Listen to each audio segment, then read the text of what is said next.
ठेकेदारी हटाओ संयुक्त मोर्चा के तत्वाधान में 25 अक्टूबर 2021 को मुख्यमंत्री आवास पे ठेकेदारी के मुद्दे को लेकर एक बड़ा प्रदर्शन हुआ था, जिसके कारण जो है दिल्ली के सरकार और जितने भी विपक्ष के लोग थे वो सब जो है घबराकर अपनी अपनी प्रेस कॉन्फ्रेंस और अपने अपने प्रोटेस्ट धरने कर रहे हैं। तो उसके बारे में आपका क्या विचार है? सर्वप्रथम मैं ठेकेदारी हटाओ राष्ट्रीय संयुक्त मोर्चा के उन तमाम क्रांतिकारी पदाधिकारियों को जय भीम करता हूं, जिनकी वजह से, जिनके अथक प्रयास से, जिनकी कड़ी मेहनत से 25 अक्टूबर 2021 का प्रोग्राम ऐतिहासिक रूप से सफल हुआ। मेरे वो सभी साथी बधाई के पात्र हैं जिन्होंने दिन रात इसमें मेहनत किया और ये प्रोग्राम सफल हुआ। इसका अंदाजा इसी बात से लगाया जा सकता है कि 25 अक्टूबर के प्रोग्राम के बाद आम आदमी पार्टी के विधायक और एमसीडी के प्रतिपक्ष के नेता हरकत में आए हैं। 30 अक्टूबर को केजरीवाल सरकार ने अपने चारों वाल्मीकि समाज के विधायकों को और साथ में सफाई कर्मचारी आयोग के पूर्व चेयरमैन आदरणीय संतलाल चावरिया जी को इस मोर्चे पर उतारने का फैसला लिया और उन्होंने एक प्रेस कॉन्फ्रेंस करी। आज की वीडियो का डालने का कारण भी यही है कि मुझे बड़ा अजीब लगा उस प्रेस कॉन्फ्रेंस को सुन करके कि जो मुद्दे वहां पर सम्मानित हमारे विधायकों ने, कोंडली के विधायक, त्रिलोकपुरी के विधायक और हमारी जो डिप्टी स्पीकर हैं मंगोलपुरी से राखी बिरलान जी, इन सब लोगों ने जो एक प्रेस कॉन्फ्रेंस करी उसमें एक अजीब सी स्थिति वहां पर मुझे देखने को मिली, जिसकी वजह से हम ये वीडियो आज रिलीज कर रहे हैं। मैं इन चारों ही साथियों से, कोंडली के विधायक हैं कुलदीप कुमार उर्फ मोनू जी, त्रिलोकपुरी से रोहित महरोलिया जी, मंगोलपुरी से हमारी बहन राखी बिरलान जी और सफाई कर्मचारी आयोग के पूर्व चेयरमैन श्री संतलाल चावरिया जी, आप चारों ही हमारे लिए बहुत आदरणीय हो, हमारे खून हो, हमारे परिवार का हिस्सा हो। हम आपका आदर करते हैं, सम्मान करते हैं। आपको हमने चुन करके वहां पर भेजा था अपने अधिकारों की रक्षा के लिए, लेकिन मुझे बड़ा अजीब लगा ये कहते हुए, और जहां तक मेरी आवाज जा रही है इस बात को गंभीरता से लें कि ये चारों लोग अपनी प्रेस कॉन्फ्रेंस के अंदर बार बार भारतीय जनता पार्टी द्वारा शासित एमसीडी के अंदर जो कमियां हैं उनको उजागर कर रहे थे और भाजपा के 2014 और 2020 के घोषणा पत्रों को दिखा रहे थे। मैं इसे ये जानना चाहता हूं कि इन चारों ही विधायकों ने, इन चारों ही सम्मानित साथियों ने आम आदमी पार्टी के द्वारा घोषित किया हुआ 2015-2020 के घोषणा पत्र को कभी पढ़ा नहीं है क्या? क्या इन्होंने अपने घोषणा पत्रों को कभी देखा नहीं है कि आम आदमी पार्टी की सरकार ने क्या वायदा किया था चुनाव के समय पे और वो किस लाइन पर जा रही है? अगर नहीं पढ़ा है तो मैं बता देना चाहता हूं कि 2014, 2015 और 2020 के घोषणा पत्रों के अंदर तीनों बार आम आदमी पार्टी ने ये वायदा किया है कि जितने भी दिल्ली के कर्मचारी हैं उन सबको ठेके कर्मी से रिलीफ मिलेगा, उन सबको पक्का किया जाएगा। लेकिन आज हैरानी की बात है कि एमसीडी के सफाई कर्मचारियों का जिक्र तो इस प्रेस कॉन्फ्रेंस में किया गया, मगर दिल्ली में जो 25 लाख कर्मचारी काम कर रहा है उस ठेका कर्मियों के बारे में एक शब्द भी इन चारों सम्मानित साथियों ने एक शब्द नहीं बोला।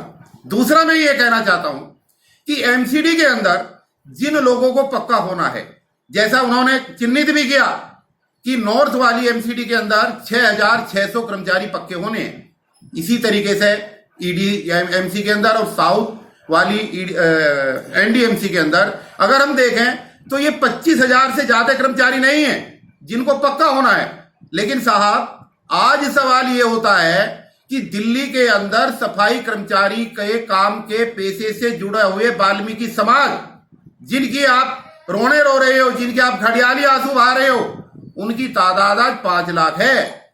आज चाहे डेसू हो, चाहे बिजली कर्मचारी हो, चाहे पानी का विभाग हो, चाहे स्वास्थ्य का विभाग हो, चाहे हॉस्पिटल हो, चाहे मेट्रो सेवा हो, इन सारे विभागों में मिलाकर के 5 लाख सफाई कर्मचारी पूरी दिल्ली में काम करता है।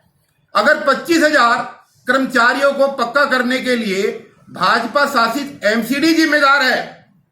तो मान्यवर आप ये क्यों नहीं बता रहे कि 4,70,000 सफाई कर्मचारी जो वाल्मीकि समाज से ताल्लुक रखता है उसको पक्का करने की जिम्मेदारी तो आम आदमी पार्टी की सरकार की थी, केजरीवाल सरकार की थी।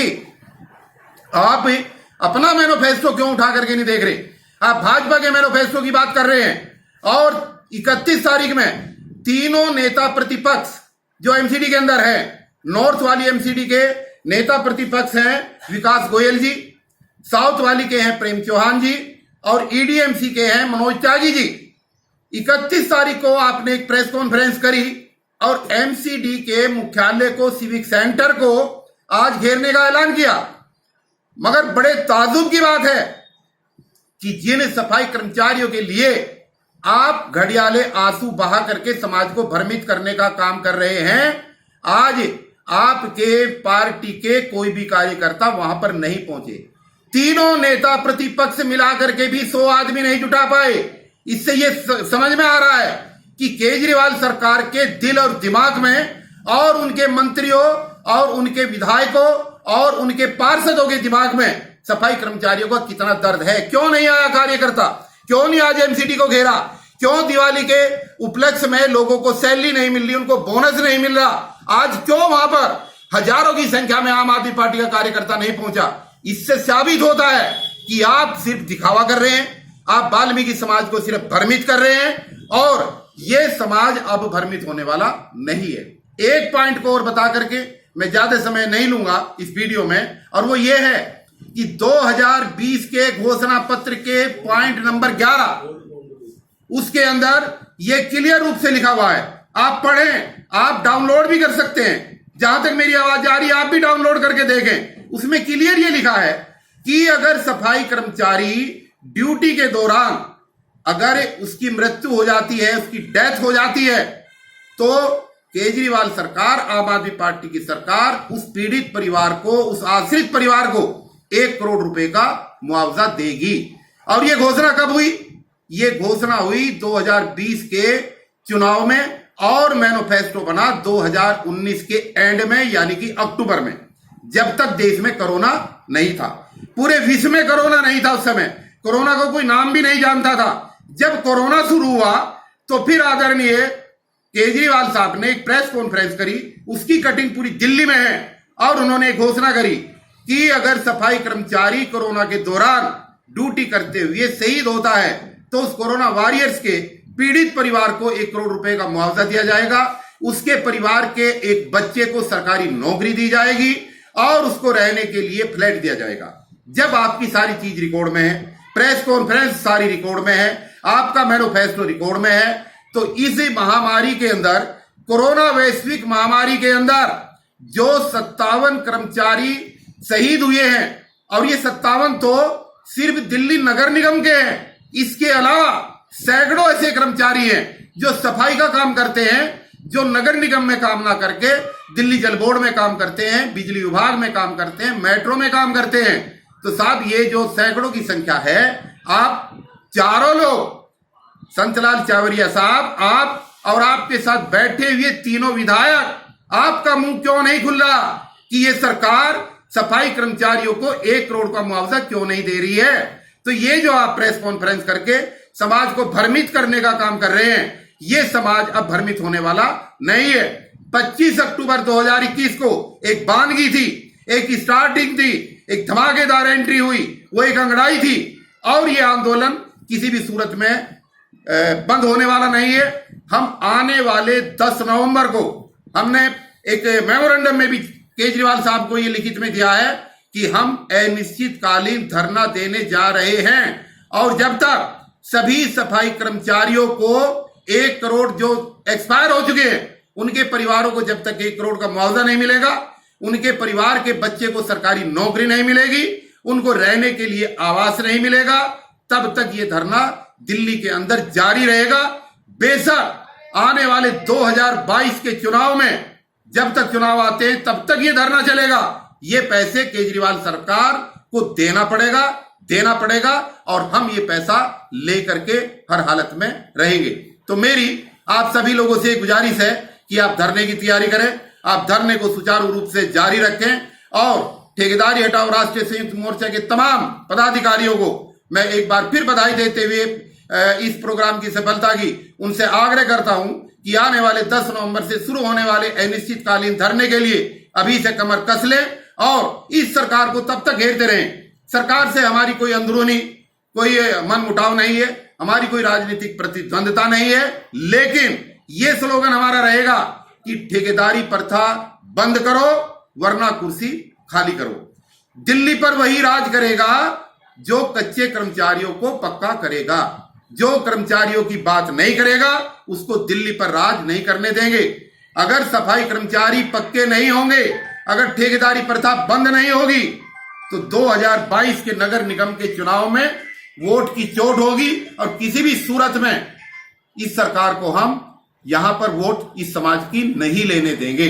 इसलिए मेरा आग्रह है, एक और भ्रमित करने का काम किया है राघी बिरलान ने, और उन्होंने कहा है कि 2018 में हमने तो ठेकेदारी प्रथा पर बैन लगा दिया था। मेरी आदरणीय बहन, 2018 में आपने राजनीति चमकाने के चक्कर में बैन नहीं लगाया बल्कि एमसीडी के कर्मचारियों को पक्का करने का एक रेजुलेशन पास किया था, लेकिन वो रेजुलेशन अधूरा है। अगर आप वास्तव में देश की राजधानी दिल्ली में अगर आप ठेकेदारी प्रथा को कानूनी रूप से बंद करना चाहते हैं तो दिल्ली में काम करने वाले 25 लाख ठेका कर्मियों के लिए आप विशेष सत्र बुला करके ठेकेदारी प्रथा को कानूनी रूप से बंद करें। ठीक ऐसे ही बंद करें जैसे पड़ोसी राज्य हरियाणा में, हिमाचल प्रदेश में, पंजाब में, उत्तराखंड में वहां की सरकारों ने किया है। हम एक बार फिर आपसे अपील करते हैं, केजरीवाल साहब से विनम्रता के साथ मैं अपील कर रहा हूं कि आप विशेष सत्र बुलाएं।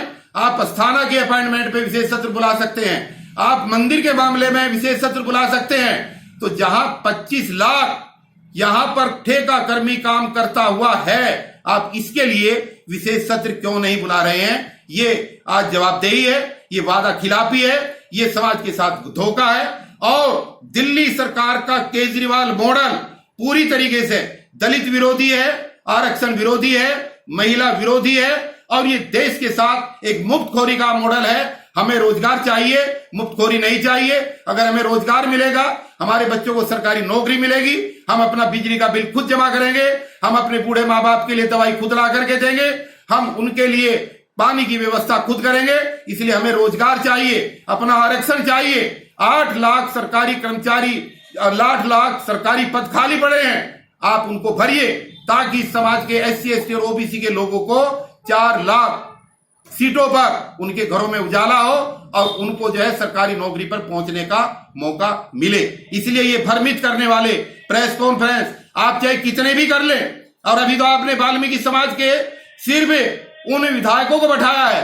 अभी तो दिल्ली की 12 विधानसभाओं पे सारे आरक्षित सीट से जीते हुए विधायक, वो चाहे जाटव समाज से है, चाहे वाल्मीकि समाज से है और चाहे दूसरे समाज से है, आप सब लोग बराबर के जिम्मेदार हैं, आप सब लोग दोषी हैं। आप अपने टिकट के चक्कर में चमचागिरी कर रहे हैं केजरीवाल की, और आप जो है समाज की आवाज नहीं उठा रहे हैं। अगर आपने सही समय पे आवाज ना उठाई तो आज ठेकेदारी राष्ट्रीय संयुक्त मोर्चा इस बात की सख्त चेतावनी देता है कि जिस तरीके से केजरीवाल जी के आवास को घेरने का काम किया, ये मोर्चा एक एक दिन आपकी विधानसभाओं में आपके निवास स्थानों को भी घेरेगा, ताकि उस क्षेत्र की जनता को पता लगे कि आप लोग किस तरीके से दलित समाज के साथ गद्दारी कर रहे हैं।